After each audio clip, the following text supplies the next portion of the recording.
All right, let's take you to the floor of the United States Senate, where the Majority Leader Mitch McConnell is speaking. Let's listen. Completely omits any motions to dismiss the case, like the one he was happy to vote for himself as a new senator back in 1999. Almost exactly 20 years ago today, prior to the Senate trial, Senator Schumer said this on television, direct quote. Here's what he said. Certainly any senator, according to the rules, could move to dismiss, which is done every day in criminal and civil courts throughout America. Motions to dismiss are made. And if a majority vote for that motion to dismiss, the procedure could be truncated. That was Senator Schumer in January of 1999. But now the same process that Senator Schumer thought was good enough for President Clinton, he doesn't want to afford President Trump. Go figure. Look, most people understand what the Democratic leader is really after. He is simply trying to lock in live witnesses. That is a strange request at this juncture for a couple of reasons.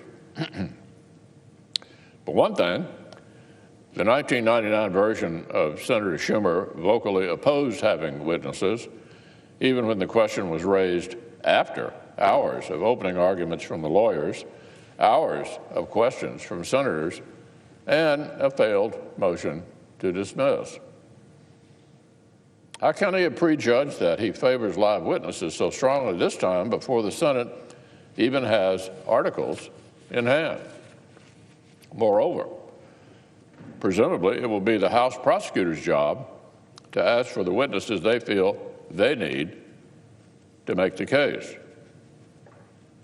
So why does the Democratic leader here in the Senate want to predetermine the House impeachment manager's witness request for them before the House has even impeached the president?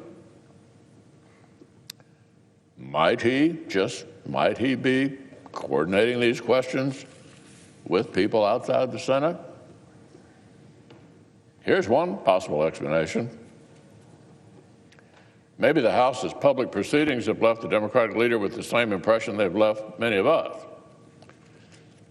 that from everything we can tell, House Democrats' slapdash impeachment inquiry has failed to come anywhere near the bar for impeaching a duly elected president, let alone removing him for the first time in American history.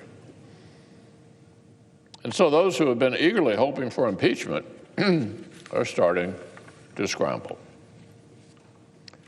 Chairman Adam Schiff and House Democrats actively decided not to go to court and pursue potentially useful witnesses because they didn't want to wait for due process. Indeed, they threatened to impeach the president if they had to go to court at all. That intentional political decision is the reason why the House is poised to send the Senate the thinnest, least thorough presidential impeachment in our nation's history. By any ordinary legal standard, what House Democrats have assembled appears to be woefully inadequate to prove what they want to allege. So now, the Senate Democratic leader would apparently like our chamber to do House Democrats' homework for them. He wants to volunteer the Senate's time and energy on a fishing expedition to see whether his own ideas could make Chairman Schiff's sloppy work more persuasive than Chairman Schiff himself bothered to make it. So, Madam President, this concept is dead wrong. The Senate is meant to act as judge and jury, to hear a trial, not to rerun the entire fact-finding investigation because angry partisans rushed sloppily through it. The trajectory that the Democratic leader apparently wants to take us down, before he's even heard opening arguments, could set a nightmarish precedent for our institution. If the Senate volunteers ourselves to do House Democrats' homework for them, we will only incentivize an endless stream of dubious partisan impeachments in the future.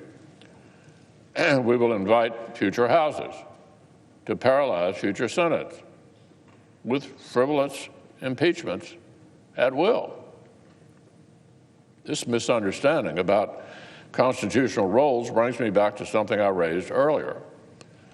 The Democratic leader's letter to me, by way of the press, literally misquoted the Constitution. Senator Schumer wrote that we should exercise, quote, the Senate's sole power of impeachment under the Constitution with integrity and dignity. He attributed to the Senate, quote, the sole power of impeachment. Well, there's his problem, Mr. President.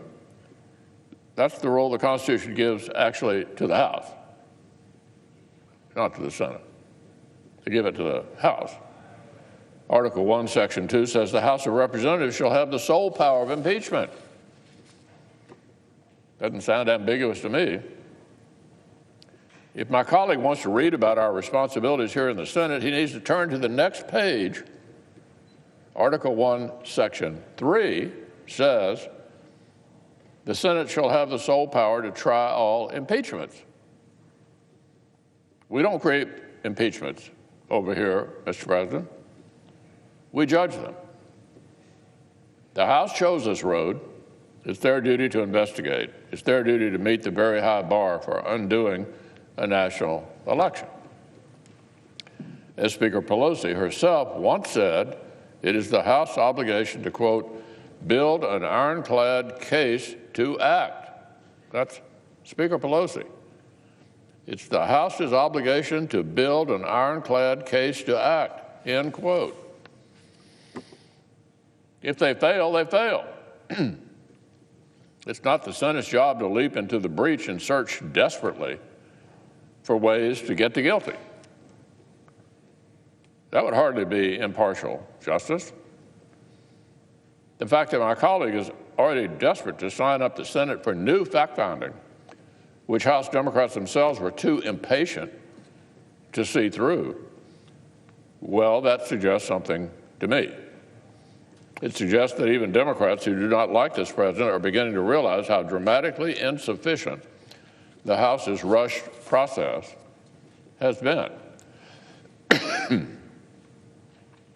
Well, look, I hope the House of Representatives sees that too. If House Democrats' case is this deficient, this thin, the answer is not for the judge and jury to cure it over here in the Senate. The answer is the House should not impeach on this basis in the first place. But if the House plows ahead, if this ends up here in the Senate, we certainly do not need jurors to start brainstorming witness lists for the prosecution and demanding to lock them in before we've even heard opening arguments. I still believe the Senate should try to follow the 1999 model. 2 resolutions. 2. First things first. The middle and the end of this process will come later. So I look forward to meeting with the Democratic leader very soon and getting our important conversation back on the right foot.